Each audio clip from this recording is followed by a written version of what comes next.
चुनाव 2024 शुरू हो चुका है।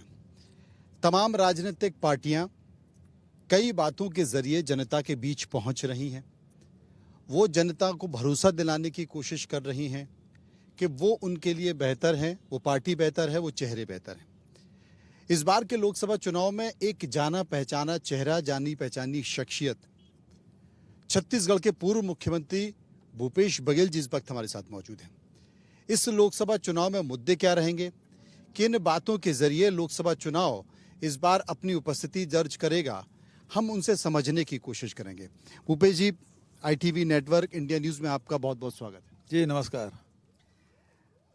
अभी हाल ही में विधानसभा चुनाव खत्म हुए हैं, नया परिणाम निकल कर आया है और ठीक उसके बाद लोकसभा चुनाव शुरू हो चुके हैं।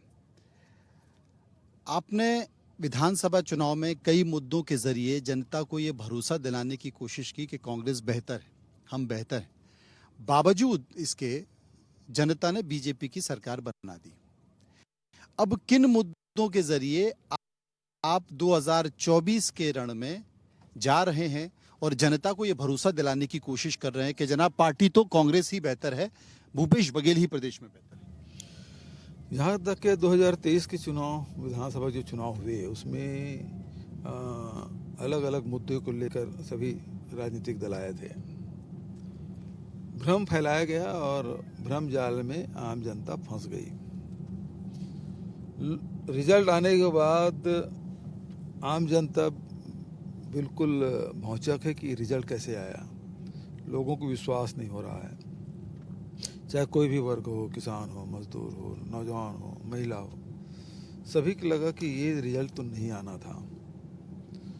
और इन 3 महीनों में लोगों ने देखा भी है कि जो योजनाएं हम लोगों ने संचालित किया था वो बहुत सारी योजनाएं बंद हो गई है। चाहे भूमिहीन श्रमिक न्याय योजना की कहें तो उसका पैसा मिलना बंद हो गया, बेरोजगारों को बेरोजगारी भत्ता मिलना बंद हो गया, जो गोबर खरीदी हम लोग कर रहे थे वो बंद हो गया। उसी प्रकार से बहुत सारी योजनाएं हैं वो बंद हो गया। अब जो स्वामी आत्मानंद अंग्रेजी स्कूल शुरू किए थे उसके भी ये लोग सीधा बंद नहीं कर रहे हैं, लेकिन दूसरे तरीके से उसको ख़त्म कर रहे हैं। तो लोगों को लग रहा है कि हम तो ठगे गए। दूसरी बात यह है कि जो वादे इन्होंने की थी कि हम गैस सिलेंडर 400 रुपये हम देंगे, बजट में उसका कोई प्रावधान नहीं है। दूसरी बात यह है कि जो महतारी वंदना योजना है वो तो चुनाव के समय भी कई विधानसभा में नकदी बांट दिए थे। अभी उसके सरकार बनते दूसरा किस्त मिलेगा। अब महिलाएं बोल नहीं पा रही, लेकिन वास्तविकता तो यही है। अब इस प्रदेश में 3 करोड़ जनसंख्या है, 1.5 करोड़ महिलाएं हैं। 50 लाख लोग यदि अविवाहित भी हैं तो पर भी 1 करोड़ लोगों को मिलना चाहिए था। वो 70 लाख के आसपास ही लोगों को, महिलाओं को पैसा दिया, वो भी 1000 रुपया, जबकि सरकार तो दिसंबर में बन गया था। उन महीनों का पैसा ये दे नहीं रहे हैं। और किसानों से कहा था कि भाई हम तो नगद बांटेंगे, पंचायतों में बांटेंगे। फॉर्म भी भरवाए गए थे तत्काल। हाँ, फॉर्म भी भरवाए गए थे, लेकिन मिला तो नहीं। अब जाके आज या कल में ये लोग पैसा देंगे, अंतर की राशि। तो किसान भी एक प्रकार से ठगा हुआ महसूस कर रहे हैं, ये तो हमारे साथ धोखा हुआ। तो क्या ये मान लिया जाए कि 11 में से फिर क्या बीजेपी 11 ही हार रही है? ऐसा कहना तो कठिन है कि, लेकिन रिजल्ट के बारे में अभी तो निर्वाचन आयोग ने तिथि घोषणा भी नहीं की है। और उस निर्वाचन आयोग में 3 इलेक्शन कमिश्नर होते, उसमें केवल 1 बचे हैं, 1 ने इस्तीफा भी दे दिया, कारण भी कुछ नहीं बताया है। तो ऐसे में कब डिक्लेयर होगा ये भी एक क्वेश्चन मार्क है। अभी तो नई नियुक्तियां भी होनी है, नई नियुक्तियां होना है, फिर डेट डिक्लेयर होना है और प्रबंधन करना है। नया आएगा वो किस प्रकार से प्रबंध करेगा, तो ये सारी चीज़ें हैं। तो इसलिए पहले से पूर्वानुमान लगाना कठिन है। लेकिन ये बात मैं कह सकता हूँ कि छत्तीसगढ़ में कांग्रेस का प्रदर्शन बहुत अच्छा रहेगा। तमाम सारी बातें ये की जा रही हैं क्योंकि धान खरीदी का जिक्र किया जा रहा है। आपने जब विधानसभा में बात की तो पहले 1500 होता था, फिर उसके बाद ये आपने कहा कि हम 2000 और फिर बीजेपी ने 2100 कर दिया। जबकि बीजेपी ये सवाल उठा रही थी कि साहब 1 एकड़ में इतना हो ही नहीं सकता। बाद में उन्होंने 2100 की बात कर दी, 21 क्विंटल की बात कर दी। तो ये तमाम सारी जो चीज़ें हैं, इन चीज़ों के जरिए आपने भी कहा कि भ्रम फैलाया गया है। क्या ये मान लिया जाए कि जब भी बात धर्म की होती है या किसी वर्ग विशेष की होती है तो इस देश में सारे मुद्दे छोटे हो जाते हैं, क्योंकि देश में इस वक्त राम मंदिर का मुद्दा तैर रहा है और सब जगह आस्था का मामला बना हुआ है और एक जनमानस ये बनाने की कोशिश की गई है, या यूं कहें कि है, या यूं कहें कि कांग्रेस के नेताओं की गलतियां रही हैं कि उन्होंने अपने आप को सांकेतिक तौर पर धर्म विरोधी स्थापित कर लिया है, क्योंकि अगर नहीं किया जाता तो राम मंदिर का जो निमंत्रण है वो ठुकराया नहीं जाता। आप इस मामले पर क्या सोचते हैं, राम के मामले पर, धर्म के मामले? जहाँ तक कि छत्तीसगढ़ की बात है तो मुद्दे तो हमारे चुराए भाई। उन्होंने कहा कि कोई भी राज्य किसानों को बोनस नहीं देगा। उन्होंने 2 साल के बकाया बोनस की घोषणा उन्होंने की, मतलब यू टर्न लिया। फिर उन्होंने कहा कि 3100 रुपया देंगे, तो जो हम 2500-2600 दे रहे थे तो आखिर हमारी पटरी में आए। तो उसके बिना तो इसकी सरकार तो बनी नहीं। मुद्दा तो वही था, किसान है, मजदूर है, महिलाएं हैं, इसी पे उनको आना पड़ा। तो यहाँ पे वो कार्ड तो खेले नहीं है। और यदि अपने ही कार्ड पे उनको भरोसा है तो इतने सारे दलों को तोड़ने की क्या जरूरत है। आप देखें किस प्रकार से बिहार में हुआ, फिर आप देखेंगे कि महाराष्ट्र में क्या हुआ, हिमाचल में क्या कर रहे हैं, मध्य प्रदेश में हो ही गया, मध्य प्रदेश में भी क्या कर रहे हैं। तो ये सारी बातें चीख चीख के कह रही है कि ये इनको भी अपने मुद्दों पर विश्वास नहीं है। तो जो भी आए सबको भारतीय जनता पार्टी में लगाओ, दागी हो, बागी हो, चाहे वो भ्रष्टाचार के आरोप खुद लगाते रहे हों, वो सब बिल्कुल वॉशिंग मशीन में डाले और बिल्कुल साफ चकाचक हो गया। आपके कुर्ते की तरह सफेद चमक। ये एक बड़ा मुद्दा है। ये कहा जा रहा है कि साहब बीजेपी भ्रष्टाचार की बात करती है, लेकिन तमाम ऐसे चेहरे हैं भारतीय राजनीति के जो कभी दूसरी पार्टी में थे, बीजेपी में आ गए और वो क्लीन हो गए। भूपेश जी, आपके ऊपर भी बहुत सारे भ्रष्टाचार के आरोप लगाए सरकारों ने। विधानसभा जब चल रही थी छत्तीसगढ़ की, मैं भी वहां पर मौजूद था। शायद ही ऐसी कोई योजना हो जिसमें भ्रष्टाचार के आरोप नहीं लगे हों और जिसमें जांच की बात नहीं की जाती हो। और अब तो जो बची खुची कुछ चीजें हैं उसमें आप कहने लगे कि इस पे भ्रष्टाचार हुए, जांच की मांग की जानी चाहिए।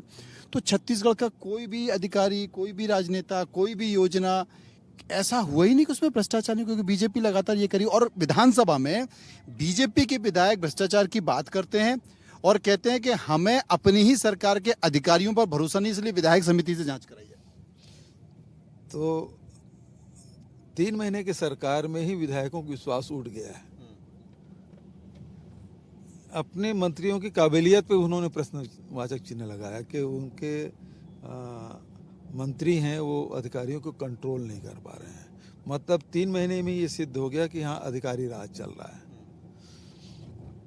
तो ये जो आरोप लगाते रहे हैं, एक की भी बात तो बताया भाई, जांच कराए, जांच की। जैसे पीएससी घोटाला हुआ, खूब हल्ला गुल्ला किए, अब सीबीआई जांच है। सीबीआई ने अभी तक किसी को पूछा है, किसी को पकड़ा है? मैं तो मुख्यमंत्री जी से कहा कि भाई इसको तो बिल्कुल टाइम लिमिट होना चाहिए, कितने दिन के अंदर में वो आरोपी पकड़ा जाएगा, उसके खिलाफ कार्रवाई की जाएगी। लेकिन कुछ नहीं, सीबीआई दे दिए, मामला खत्म, वर्षों चलेगा। अभी कह देंगे हम तो सीबीआई को सौंप दिया। तो युवाओं को तो ठगने का काम किया, धोखा देने का काम किया। तत्काल कार्रवाई होना चाहिए। यदि इतना बड़ा मुद्दा था और हुआ है, अन्याय नहीं होना चाहिए युवाओं के साथ, उसके भविष्य के साथ खिलवाड़ नहीं होना चाहिए, तत्काल कार्रवाई होना चाहिए।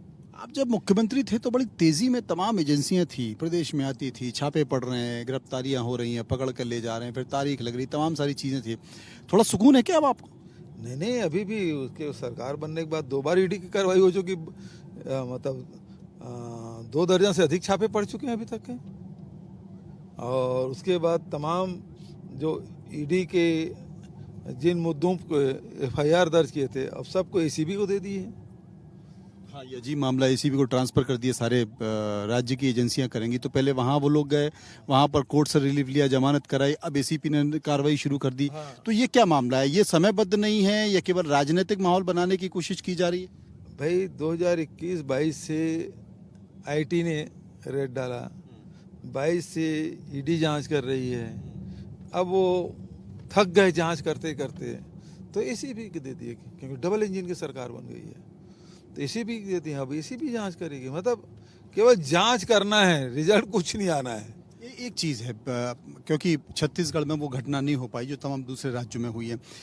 एक बात मैं पूछना चाहता हूं, क्योंकि राष्ट्रीय राजनीति में अगर देखा जाए तो विपक्षी गठबंधन की बात हुई, शुरुआती दौर में एक संकेत निकल कर आया, सारे नेता एक साथ थे।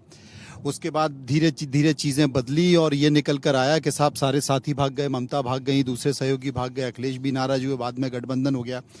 लेकिन आपको लगता है कि मुद्दों के जरिए कांग्रेस धीरे धीरे जनता से पकड़ खत्म करती जा रही है, उतनी पकड़ बन नहीं पा रही है?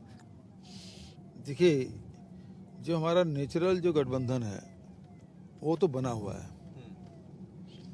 अब उसमें नीतीश बाबू है, जिसे पलटू राम के नाम से सब जानते हैं। इतने बार पलटी खाए हैं कि भविष्य में कोई नेता इतना पलटी नहीं खाएगा, वो भी वर्ल्ड रिकॉर्ड ही बनेगा। Guinness book of world record में उसका नाम लिखा जाएगा कि मतलब ये है कि मुख्यमंत्री नीतीश बाबू ने मुख्यमंत्री बनने के लिए मुख्यमंत्री पद से इस्तीफा दिया। तो ये तो केवल नीतीश ही कर सकते हैं, दूसरे नहीं कर सकते। नहीं, लेकिन दो गारंटी चल रही है वहाँ। तेजस्वी पूछ रहे बीजेपी से कि मोदी जी गारंटी दे सकते हैं कि अब नीतीश बाबू नहीं जाएंगे, और नीतीश बाबू मंच से भरोसा दिला रहे हैं कि नहीं, अब हम नहीं जाएंगे, हम गारंटी दे रहे हैं। लेकिन अभी तक के मंत्रिमंडल का विस्तार नहीं कर पाया, तो इसका मतलब ये कि वहाँ कुछ ठीक ठाक नहीं है।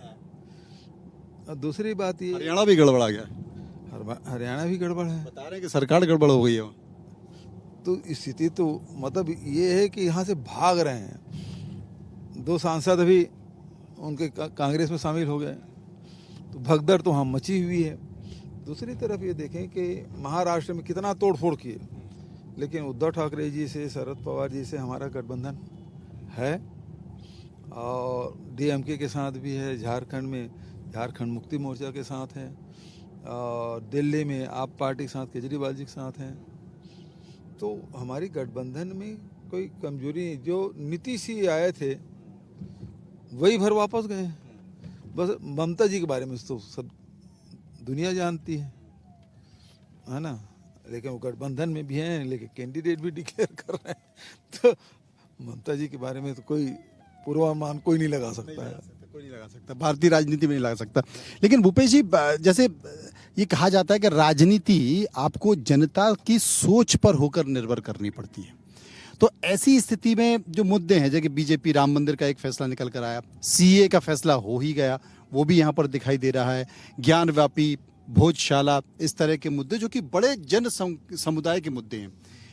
बीजेपी में या राहुल गांधी को मंच पर देखते हैं, वो सिर्फ OBC की आरक्षण की बात करते हैं, कहते हैं जिसकी जितनी जाति, बेरोजगारी की बात करते हैं, महंगाई और बेरोजगारी की बात करते हैं। तो तमाम ऐसे मुद्दे हैं जो जनता पकड़ नहीं पा रही। आपको इतना राजनीतिक है कि कांग्रेस को थोड़ा अपना पैटर्न बदलने की जरूरत है, मुद्दों को और बेहतर करने की जरूरत है, क्या हो सकता है? क्योंकि लगातार एक निराशा कार्यकर्ताओं में भी देखी जा रही, नेताओं में भी, इसलिए छोड़कर भी भाग रहे हैं। देखिए,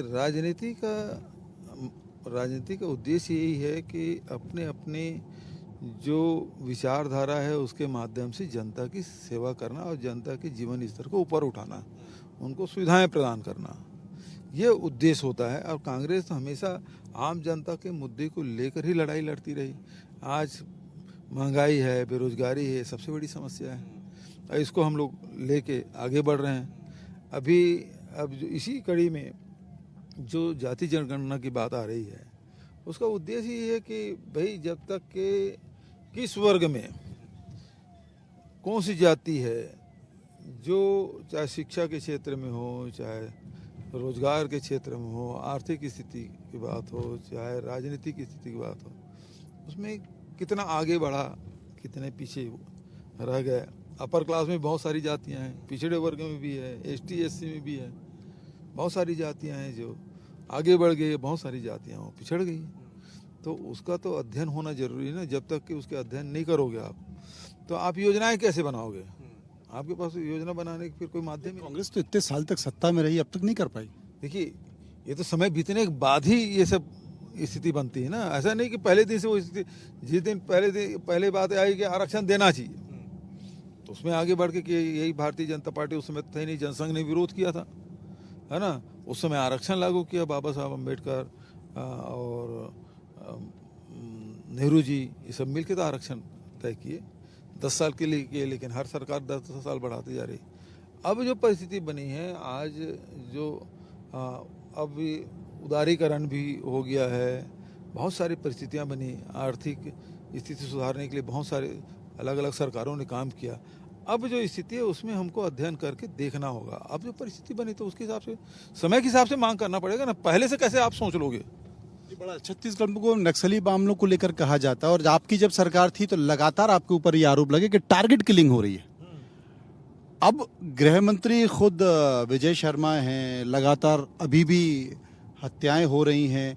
ये आप इस मामले को कैसे देखें? देखिए, भारतीय जनता पार्टी सरकार जब जब रही है तब तब फर्जी इनकाउंटर हुए, आदिवासियों को जेल में ठूंसा गया, और अभी भी ये 3 महीने की सरकार में इतने घटनाएं बढ़ी है। हमारे शासनकाल में तो 3 भाजपा के नेता की हत्या हो गई, तो ये लोग पूरा बहुत बड़ा मामला बना लिए थे। ये तो 3 महीने में 3 भाजपा कार्यकर्ताओं की हत्या हो गई। अब इसके लिए कौन जिम्मेदार है? जहाँ तक गृह मंत्री की बात है, विजय शर्मा जी की आपने बात की, कल ही मैं कवर्धा गया था, कबीरधाम में गया था। वहाँ पता चला कि 13 हत्या के मामले हैं, 3 महीने में 13 हत्याएं हैं, 2 दर्जन के आसपास बलात्कार की घटनाएं हैं। इतना तेजी से कभी नहीं हुआ था। जुआ, सट्टा, अवैध शराब इतना बढ़ गया, बोलबाला है पूरा, चाहे राजनांदगांव हो चाहे कवर्धा हो, बेतहासा बढ़ा हुआ है। तो ये कानून व्यवस्था की स्थिति तो कबीरधाम जिले में ही ठीक नहीं है, तो बचत प्रदेश की बात तो कह ही नहीं सकते। ये जो आपको चुनाव लड़ाया गया है, जो कि आपकी कॉन्स्टिट्यूंसी, आपकी विधानसभा, आपका घर दुर्ग लोकसभा में है, दुर्ग में ही ताम्रध्वज साहू साहब का है, तो आप चले गए राजनांदगांव और वो चले गए महासमुंद। ये प्रयोग क्या है?